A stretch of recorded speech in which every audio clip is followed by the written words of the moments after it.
Hey guys, well, we actually made it to 20,000 subscribers. Like, in all honesty, I didn't think I'd make it. We're not at this point anyway. Like, when I started my YouTube channel, well, technically I started it back in 2011, but when I started uploading videos back in, I want to say 2017, maybe 2016, I don't know. I didn't think I'd ever get to this point where I'm getting like thousands on thousands of views a day and getting like hundreds of subscribers a day and reaching this milestone of 20,000 subscribers. So I don't even know what to say, to be honest with you. I just like to say that thank you so much for watching my content and hitting that subscribe button, hit the like button. It may not feel like it, but it does help. Oh, and before I forget, I am Sonoski, the owner and the editor of this channel. Yeah, I know a lot of people don't know that I'm actually the owner or whatever of the channel. Other than the occasional live stream or video where I talk to you guys, which rarely happens nowadays. I think the last time I talked to you guys was like 3 or 4 months ago in video format. I think I did like a live stream like last week where I talked to you guys, but besides that, I can understand why hardly any of you would know that I'm actually the owner of this channel. But anyway, let's get to the Q&A. Alright, first question is by JC Jurgen. If I'm mispronouncing these names, I apologize in advance. But he or she asked, what inspired you to start this and keep it going? 20K is a huge milestone that most people overlook, but is a serious development marker. Did you ever think you and your channel would get this big? And the answer to that question is no. No, I did not. Like, back when I first started, I think I was getting maybe, if I was lucky, maybe 100 views per video. And back then, I was like, I'm just doing this for fun. This is back when I was like making anime abridges or whatever. I was just doing it for fun, it's the thing I did with my close friends. And, I didn't really care about views for a long time. I was having fun with it. Okay. And I guess that answers your question, hopefully. Okay, the second question is by SpongeBob Sonozaki. Love the name, by the way. He or she asked, what inspired you to start making Yander themed ASMRs in particular, despite them being a popular ASMR theme? I guess it's because, well, I guess about like 6 months ago I looked up what was the most popular thing or searched up term on YouTube. And I was like, okay, I Googled it, and the first thing that came on the list was ASMR. The first thing that came to my mind when I saw ASMR was like, what the fuck is ASMR? So I looked it up on YouTube, and it seemed to involve a lot of anime-related stuff, which is what my channel was originally about, like anime parodies, anime stuff, anime reviews, blah, blah, blah. So I was like, you know what, I'm going to give it a try. And most ASMR scripts that I found I didn't really have a particular interest in. Like, I like really dark, gritty stories, and a lot of Yandere related stories are like that, like some dude getting kidnapped or getting drugged or getting abused in some way or whatever. I'll give it a try or whatever. And my channel blew up. Like, literally the first ASMR video I got ended up getting like 85,000 views or something like that. And I was like, well, I guess my channel is an ASMR channel now.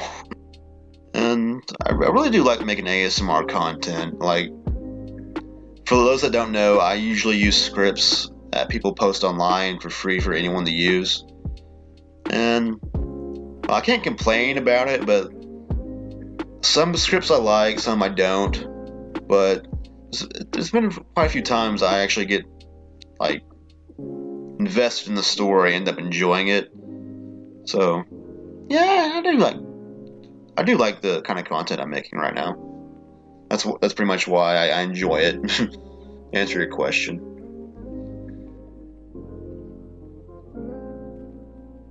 User from AKSPOV asked, "What's your opinion on shy, gentle, or submissive Yandere roleplays? Do you think it defeats the purpose of the character trope, or do you actually like it and you think it's fine?" A bit of both, actually. Like, I don't mind doing them. Like, there's nothing wrong with having a little bit of diversity to it or whatever. Some people like it, some people don't. Me personally, I like it. My stories as dark as possible, but I know people like shy or gentle, submissive yanderes. So I'm not opposed to doing them. So it's I don't have a strong opinion either way. I guess like I'd rather have it as dark as possible and have like yandere doms or whatever. But you know, it's I wouldn't want to do just the one thing. So it's nice to have a choice. You know what I mean? Anyway, I hope that answers your question. Mexicano Loco asks, "What made you decide to be the middleman and messiah for us with bringing us such a diverse Yende content?" Well, it's not a religion, for starters, but the reason why I'm the middleman, so to speak, was like I didn't really want to do like male ASMRs. How to explain this? Is like the reason why I don't do it myself or ask other men to voice, ASMR content or whatever, is because I think women will, or pretty to be blunt, I think women are better at attracting audiences like this for this kind of content than men are. That's part of the reason, and other than saying I enjoy it, that's pretty much the only reason why I have mostly women doing the voice acting. Joel Lima asks, "When are we going to get the next episode of Sonoski's talk show only attractive people are allowed to watch?" Wow, I can't believe anyone actually remembers that. For those that don't know, I made like this talk show in quotations, or I made this talk show with I used like figure. It was kind of like Robot Chicken. You know how they use figurines to move around, to animate, and whatever. I did something similar to that, but only had like the pilot episode. And the reason for that is because, well, reason one, I have no budget at all to buy figurines and whatnot, or I have very little money to spend, or at the time I had very little money to spend on the talk show or whatever. Like, I think I didn't have a set at all. It's just like if you remember, I had like just two figurines and I guess a coat. It was like a chair and a sofa that the two characters sat on or whatever. That were way too big for them, and there wasn't much of a set other than the two couches. It was just the couches and like the wall of my bedroom. So it just didn't have no budget to do what I wanted. And the second reason is figurines were fucking expensive, man. Like the ones I had, like if you remember from the episode, I had Goblin Slayer as the host, or that was me, Sonoski, as the host, and my guest was Ryuko from Kill la Kill. I had to buy them from China, the figurines from China, because they were the cheapest, and they didn't come in best condition. Like Goblin Slayer was missing a piece of his armor, like on his right shoulder, and Ryuko came in literal fucking pieces. So, like, I wouldn't mind doing it again, but I don't want to like invest a bunch of money into buying figurines. I'd also have to pay an actress to voice somebody, and maybe buy a set. Like, I kind of want to do it, but then again, I don't know if it's worth it also. Like, if you remember, I think I only got like 3,000 views for it, which, I don't know, maybe a few years ago I would have considered keep it at it, but now that I'm posting videos that are getting like 10,000, 15,000, 20,000, and more than that, like way more than that, 3,000 views, it's not that much, and I don't want to invest a lot of time and get nothing back from it, you know? Maybe one day if I find some good figurines, I may make another episode if anyone wants to see it, possibly. But as of right now, the reason why, well, I'll sum it up to a few reasons. A, not enough money. B, or there's no budget. B, like, it was a pilot episode that basically flunked, that got no attention. And C, it'd take a lot of effort to make another episode. So as of right now, no, I'm not going to make another one, but possibly in the future. I don't know. Leonard Kinney asks, how did you get into creating ASMR content? I already answered this question earlier, so if you skipped that part, I guess go back. The Void asks, do you make the ASMR videos all on your own? If you mean editing wise, technically yes. No, I don't. I use the help from a lot of people, actually. I get actresses to fill in the scripts or act it out and send me recordings.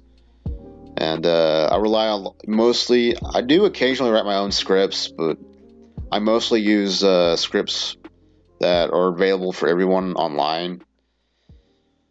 Usually I find them mostly on Reddit, I think. And I use sprites that are from popular video games or popular visual novels. Pretty much the only thing that I do is bring it all together and tie it all together, pretty much. But to answer your question, no, I rely on a lot of people. Pissed Off Purdy asks, how many pelicans do you think that you can take on in a fight? Am I allowed to use weapons? If not, if it's just like a fist fight, I think I can take on like 6 pelicans, at least. Don't mean to brag or anything, but there you go. Senpai Lover asks, what Yandere anime did you get inspired by, and how did you start your YouTube career? That's actually a pretty good question. Like, my username, Sonoski, is actually, it's not the same name as the character, but it's derivative from Shion Sonozaki from When They Cry. When I first started my YouTube channel, like back in 2011, I wasn't going to upload videos or anything when I started my YouTube channel originally, but that's the character's name I wanted to use, Shion Sonozaki. When I typed her name up, like, I think nowadays people can use the same username as others, but back then, if someone has that username, you can't use it. You couldn't have used it. So I tried Shion Sonozaki at first. Someone had that one. So I was like, okay. So I took her last name, Sonozaki. Someone had that name too. So I changed it, abbreviated it a little bit, moved some letters, and I ended up with Sonoski. And they took it, or YouTube finally took the Sonoski as a username or whatever. I was like, okay, not what I wanted, but the name looks kind of cool, and I really like it. So that's pretty much the anime that started it all, is When They Cry. And to answer the second part of your career, how did you start your YouTube career? Basically just making anime parodies and anime abridges. Like, if you go like way back, like some of these videos I had to take down, but I think like the first video I ever made was Danganronpa abridged.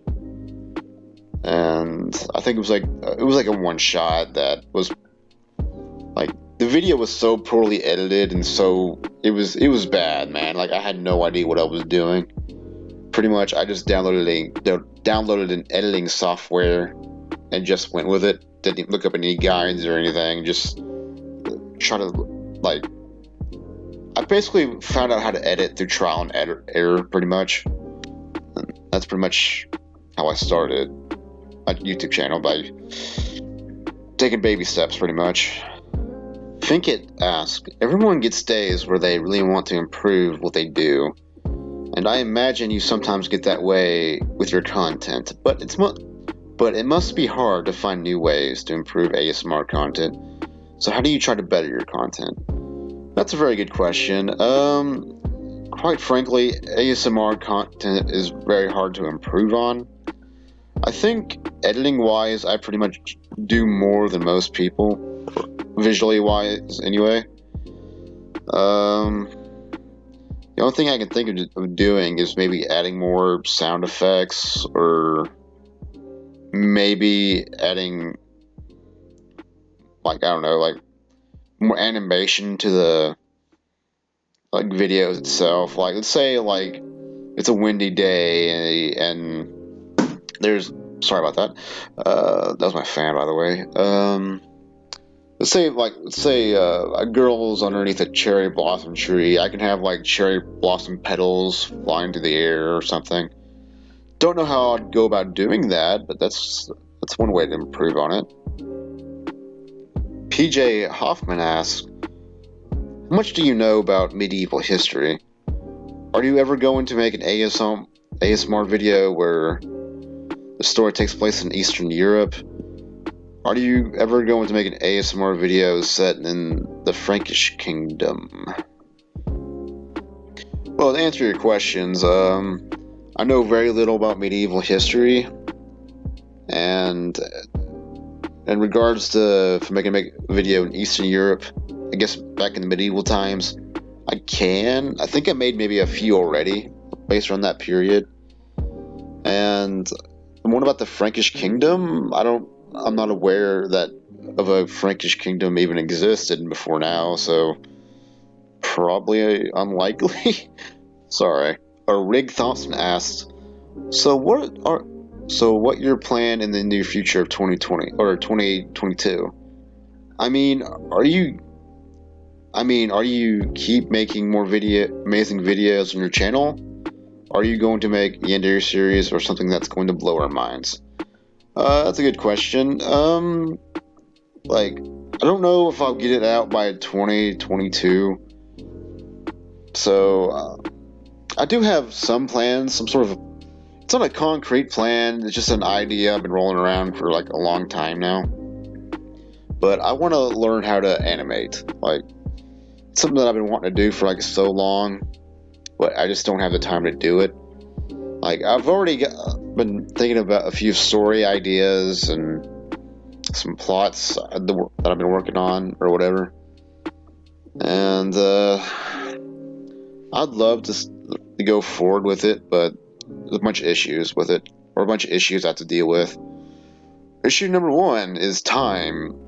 Animation takes a long time to do. Like if I start, like, right now, if I knew exactly how to do it and knew exactly what I'm going to do and had it all set up to start right now or whatever, it could take months before I can get an episode out. Which, that's if I wasn't working too, which I am right now, so it could take 6 months to a year to get the episode out. So, I don't know. The second reason is I don't know how to animate, which isn't a problem. I could always learn, but again, that also takes time as well, so there's that. So, as of right now, I want to animate, but the problem is there's no time. I can't pronounce this guy's name, but I'm gonna try.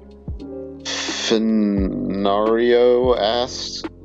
I'm assuming the P is silent, but if I'm wrong, sorry about that.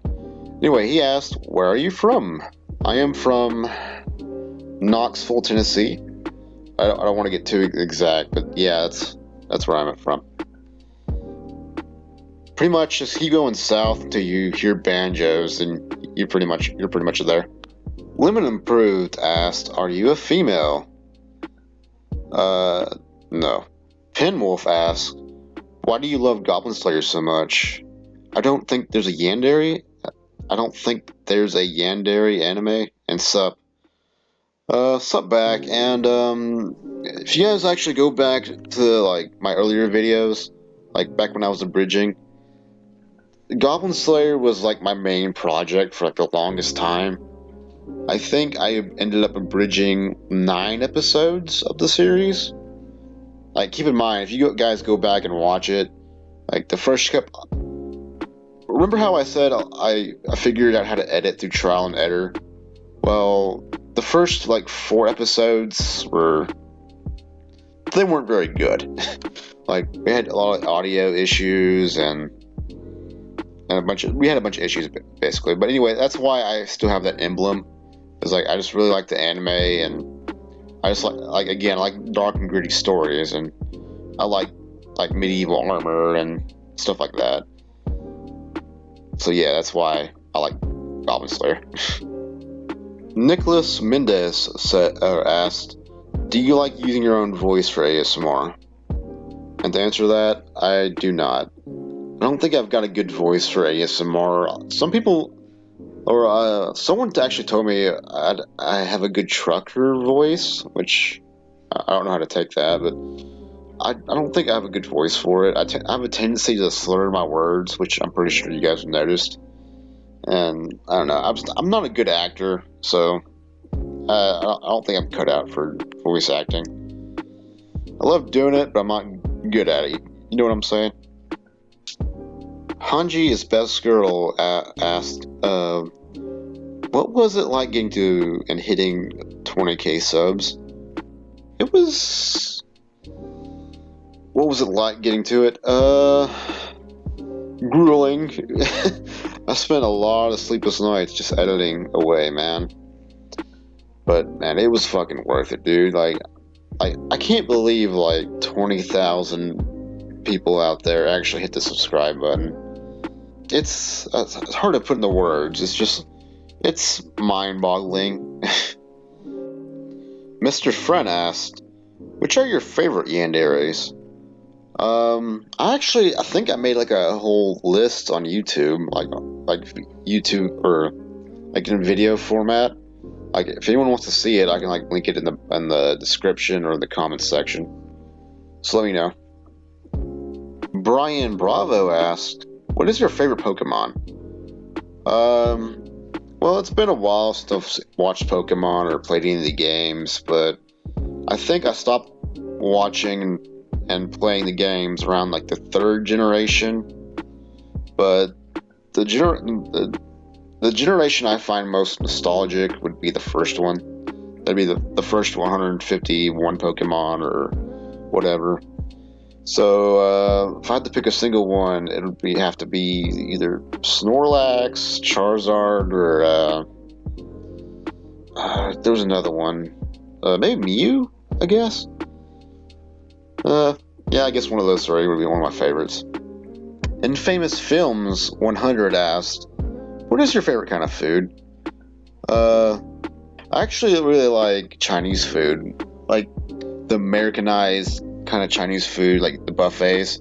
I fucking love going to those Chinese buffets, man. Like, oh man, I can go eat there like every day, man. Ad Gill asked, "Favorite color?" I guess dark green. It would be my favorite color.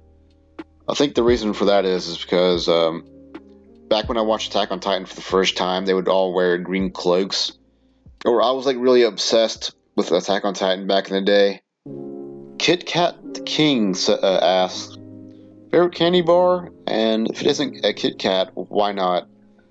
I actually don't eat a lot of candy. Like, I don't have much of a sweet tooth anymore. And the reason why I don't like Kit Kats is because I don't like chocolate, period.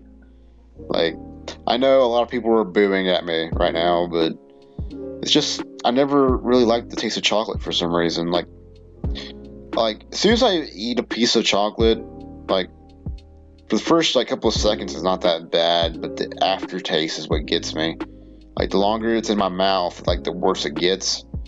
So I'd have to eventually spit it out. But I don't know why I'm like that. Just like, I know I'm weird. So Adam Morg asked, "Do you have a favorite anime villain? If you do, who is it and why?" Favorite anime villain. Honestly, I can't think of one on the top of my head that's my definite favorite. But like, I feel like if I throw a name out right now, I'll change my mind later.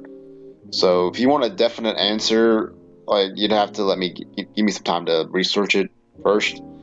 But on top of my head, my favorite anime villain is probably Liang Chi from Kanan. Like for those who've seen my ASMR videos, you'd probably have a pretty good idea why I like her so much. I'll just say that and leave it at that. Well, this is the end of the Q&A. I appreciate you guys listening to it and asking your questions. Yeah, I'm sorry if I didn't get to your question. Like, I was already getting into the 25th minute mark, so I felt like it was dragging on a bit too long. So anyway, sorry if I didn't answer your question. I tried to answer the more interesting questions or the questions that haven't already been answered before. Like if they were that asked pretty much the same question, I delete one and and I answer the other. So that's probably the reason if your comment didn't show up. That's probably why, or that the comment or the question was either I don't know, or if I didn't have any opinion on it or knew anything about the question at all, I'd probably glossed over it. Like I didn't want to ask or read the question out loud and be like, I don't know anything about that. So sorry if I looked over it. But anyway, thank you guys for watching my ASMR video. Thank you guys for watching my abridges, or I don't think anyone watches that anymore, but thank you guys for watching my content and getting me noticed by YouTube, and so I can actually perhaps do this full time one day. And who knows, I may make this channel an animation channel one day. Anyway, thank you guys so much, and I'll see you guys next time. Bye bye.